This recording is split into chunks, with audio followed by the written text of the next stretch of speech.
Types of organization data.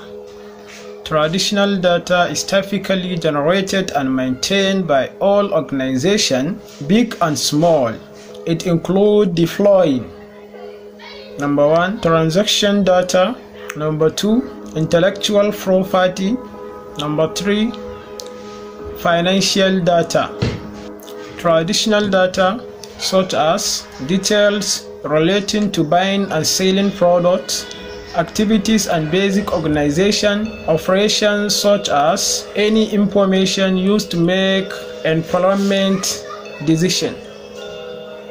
Intellectual property such as patent, trademark, and new product plan which follow an organization to gain economic advantage over its competitors. This information is often considered a trade secret, and losing it could prove disastrous for the future of a company. Financial data such as income statement, balance sheet, and cash flow statement, which provide insight into the health of a company.